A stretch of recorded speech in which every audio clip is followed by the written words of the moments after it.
মিষ্টির দোকানে কচুরি বা লুচির সাথে ছোকলা সমেত আলু দিয়ে বানানো যে ছোলার ডালটা দেয় না, ঠিক ওই রকম ছোলার ডাল খেতে ইচ্ছা করছিল। ধনে আর জিরের সুগন্ধে ভরপুর ওই রকম ছোলার ডাল বানিয়েই ফেললাম। প্রথমেই একটু নারকেল কুচি ভেজে তুলে রেখেছিলাম।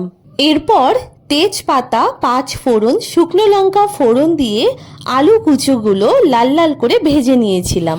এর মধ্যে একটু থেতো করে রাখা ধনে দিয়ে সামান্য ভেজে একে একে টমেটো, জল, জিরে গুঁড়ো, ধনে গুঁড়ো, হলুদ, লঙ্কার গুঁড়ো, নুন দিয়ে মশলাটা একটু নেড়ে ছেড়ে ঢাকা দিয়ে ভালো করে কষে নিতে হবে যতক্ষণ না তেল ছেড়ে যায়। এর মধ্যে সামান্য হিং আর আদা বাটা দিয়ে নেড়ে ছেড়ে আগে থেকে নুন দিয়ে সেদ্ধ করে রাখা ছোলার ডালটা দিয়ে দিতে হবে। এরপর চিনি আর কাঁচা লঙ্কা মিশিয়ে নিয়ে আগে থেকে ভেজে রাখা নারকেল কুচি আর গরম মশলা মিশিয়ে নিতে হবে। শেষে সর্ষের তেলে জিরে আর শুকনো লঙ্কা ফোড়ন দিয়ে ডালের মধ্যে মিশিয়ে নিলেই রান্না রেডি।